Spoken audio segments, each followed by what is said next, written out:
Hello student, তোমরা কেমন আছো? আশা করি তোমরা সবাই ভালো আছো। প্রতাপ একাডেমি কোচিং পরিবারে তোমাদেরকে সকলকেই স্বাগত জানাই। তোমরা যারা সেকেন্ড শিফটে এক্সাম দিয়েছিলে এইসি সাবজেক্টে অর্থাৎ কম্পালসারি ইংলিশে, তোমাদের জন্য আজকের আমি নিয়ে চলে এসেছি সেট 2 অর্থাৎ তোমরা যারা ডেতে এক্সাম দিয়েছিলে এইসি ইংলিশে। চলো বেশি দেরি করবো না, আমরা দেখে নেবো এইসি সাবজেক্টে ডেতে কোন কোশ্চেনগুলি এসেছিল আর তোমাদের কটি সঠিক হয়েছে। অবশ্যই তোমরা কমেন্ট করে আমাকে জানিও। 1 নম্বর কোশ্চেনের অ্যান্সার হবে সি, 2 নম্বর কোশ্চেনের অ্যান্সার হবে ডি, 3 নম্বর কোশ্চেনের অ্যান্সার হবে ডি, 4 নম্বর কোশ্চেনের অ্যান্সার হবে বি, 5 নম্বর কোশ্চেনের অ্যান্সার হবে এ, 6 নম্বর কোশ্চেনের অ্যান্সার হবে এ, 7 নম্বর কোশ্চেনের অ্যান্সার হবে ডি, 8 নম্বর কোশ্চেনের অ্যান্সার হবে বি। তোমরা ভালো করে মিলিয়ে নাও। তারপরে তোমরা দেখে নাও 9 নম্বর দাগের কোশ্চেনের অ্যান্সার হবে এ, ফার্স্ট ওয়ার্ল্ড ওয়ার। তারপরে তোমরা দেখে নাও 10-এর দাগে যে কোশ্চেনটি রয়েছে অ্যান্সার হবে সি, 11 নম্বর কোশ্চেনের অ্যান্সার হবে বি, 12 নম্বর কোশ্চেনের অ্যান্সার হবে সি, 13 নম্বর কোশ্চেনের অ্যান্সার হবে 15। অর্থাৎ তোমরা দেখতেই পাচ্ছ যে সির দাগে অ্যান্সারটি হবে। তারপরে তোমরা দেখে নাও 14 নম্বর কোশ্চেনের অ্যান্সার হবে এ, 10:30টা এক্সপ্রেস। 15 নম্বর দাগের কোশ্চেনের অ্যান্সার হবে সি, 16 নম্বর কোশ্চেনের অ্যান্সার হবে ডি।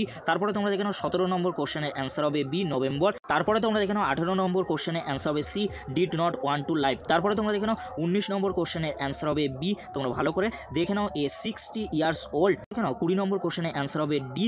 তারপরে তোমরা দেখে নাও 21 নম্বর কোশ্চেনের অ্যান্সার হবে এ, 22 নম্বর কোশ্চেনের অ্যান্সার হবে ডি, 23 নম্বর কোশ্চেনের অ্যান্সার হবে বি, 24 নম্বর কোশ্চেনের অ্যান্সার হবে এ, সাওয়ার। তোমরা সকলেই জানো। তোমরা দেখে নাও একেবারে শেষ কোশ্চেন রয়েছে in Rammohan Roy the word confluence means কি হবে? অ্যান্সার হবে সি, পয়েন্ট অফ মিটিং। এই ছিল আজকের আলোচনা। যদি ভিডিওটি হেল্পফুল হয়ে থাকে অবশ্যই ফ্রেন্ডদের কাছে বেশি বেশি করে শেয়ার করে দিও। সেট 2 এ যে ডেতে তোমাদের এক্সাম হয়েছিল আমি কিন্তু সলভ করে দিয়েছি। তোমাদের কটি সঠিক হয়েছে অবশ্যই তোমরা কমেন্ট করে আমাকে জানিও। ভিডিওটি দেখার জন্য তোমাদেরকে অসংখ্য ধন্যবাদ।